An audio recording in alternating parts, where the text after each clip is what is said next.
लोकसभा चुनाव से पहले बना इंडिया गठबंधन बिखरता दिख रहा है। दिल्ली में ममता बनर्जी और अखिलेश यादव ने कांग्रेस से किनारा किया तो तेजस्वी यादव ने साफ कह दिया कि इंडिया गठबंधन सिर्फ लोकसभा चुनाव के लिए था। जवाब में कांग्रेस के नेता भी कहने लगे हैं कि हमें हल्के में ना लें।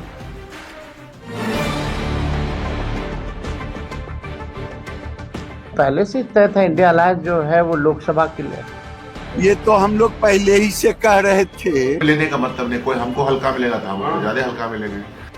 लोकसभा चुनाव 2024 में बीजेपी को रोकने के लिए शुरू की गई विपक्ष की किलाबंदी अब पूरी तरीके से ढहती हुई दिख रही है। तो पहले से तय था इंडिया अलायंस जो है वो लोकसभा के लिए। और बिहार में जहाँ तक बात की जाए, हम लोग तो शुरू से साथ थे यहाँ पे। 2024 के चुनाव में केंद्र की सत्ता से बीजेपी को उखाड़ फेंकने और पीएम मोदी को रोकने के लिए देश भर के विपक्षी दलों ने एक महामोर्चा बनाया था, जिसे इंडिया गठबंधन नाम दिया गया था। लेकिन ये गठबंधन शुरू से ही खंड खंड होता दिखा। गठबंधन में ना समन्वय था, ना सभी दल किसी एक एजेंडे और एक नीति पर सहमत थे। और चुनावी नतीजों के बाद एक एक कर क्षेत्रीय पार्टियों ने कांग्रेस से पिन छुड़ाना शुरू कर दिया। पहले ममता बनर्जी, फिर अखिलेश यादव ने गठबंधन से किनारा किया और अब तो तेजस्वी यादव ने ये कहकर खेल ही खत्म कर दिया है कि इंडी गठबंधन सिर्फ 2024 के लोकसभा चुनाव तक था। तो पहले से तय था इंडिया अलायंस जो है वो लोकसभा के लिए। बिहार विधानसभा चुनाव से पहले तेजस्वी का ये बयान कांग्रेस के लिए बड़ा झटका माना जा रहा है।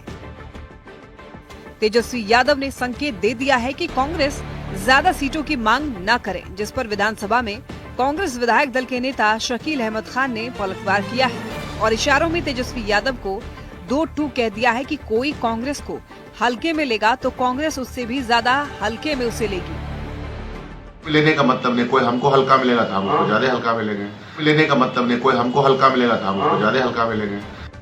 केजरीवाल की आम आदमी पार्टी, अखिलेश यादव की समाजवादी पार्टी, टीएमसी की ममता बनर्जी ने जिस ढंग से कांग्रेस को आंख दिखाया है और रही सही कसर पूरी कर दी, तेजस्वी यादव ने ये कहकर कि गठबंधन लोकसभा चुनाव के लिए ही था। तो ऐसे में सवाल ये है कि क्या फिर मान लिया जाए कि एक था इंडी गठबंधन। न्यूज़ 18 के लिए पटना से संजय कुमार के साथ ब्यूरो रिपोर्ट।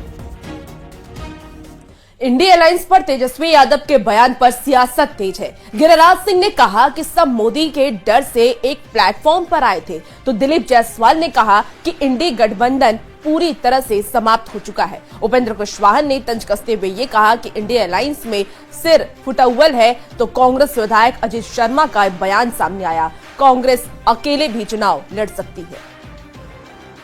तेजस्वी यादव है वो इंडिया गठबंधन का अस्तित्व पर सवाल खड़ा करते हुए कहा कि इंडिया गठबंधन सिर्फ लोकसभा चुनाव के लिए बना था।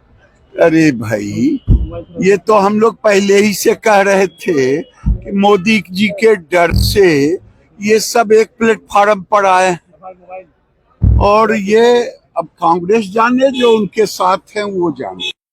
कांग्रेस ने जिस तरह से माहौल बिगाड़ा है इस देश को, तो मैं ये कह सकता हूं कि इंडी गठबंधन के जितने भी नेता हैं, धीरे धीरे करके सभी लोग राहुल गांधी और कांग्रेस के जहाज से उतर जाएंगे, क्योंकि आने वाले समय में वो जहाज डूबने वाला है। इंडिया ब्लॉक में जो भी पार्टी है, सब स्वार्थ के आधार पे दोस्ती एक दूसरे से करते हैं। स्वार्थ के आधार पे जहां दोस्ती होगी, जहां कोई पब्लिक का इंटरेस्ट नहीं, नेशन का इंटरेस्ट नहीं, वहां तो इस तरह की स्थिति हमेशा रहेगी। और इसलिए ऐसी स्थिति है, अलग अलग नेता अलग अलग पार्टी के अलग अलग बयान देते हैं, तो स्वाभाविक रूप से सिर्फ फुटअव्वल की स्थिति है और इंडिया ब्लॉक में यही स्थिति रहने वाली। और जो शब्द शकील अहमद खान ने कहे कि अगर कांग्रेस को कोई हल्के में लेगा तो कांग्रेस भी उन्हें हल्के में लेगी, बिल्कुल साफ है कि इंडिया गठबंधन का वजूद बिहार में समाप्ति के कगार पर है। मिलकर ये दोनों और इनके साथी दल लड़ते तब भी इनका सफाया होना तय था। बिल्कुल, हम तो मानते हैं कि हम लोग का बिहार में गठबंधन अभी भी है। बिल्कुल संविधान और लोकतंत्र बचाने के लिए अगर जरूरत पड़ेगी, मैं आदरणीय राहुल गांधी से आग्रह करूंगा कि अकेले भी चुनाव लड़िएगा, जनता आपके साथ रहेगी। निश्चित तौर पर हम लोग गठबंधन में हैं। बिहार में जहां तक हम सवाल है, गठबंधन में है। मुझे पूर्ण उम्मीद है कि पूरा गठबंधन रहेगा और आदरणीय तेजस्वी यादव ने ऐसी कोई बात नहीं कही है कि बिहार में गठबंधन नहीं रहेगा।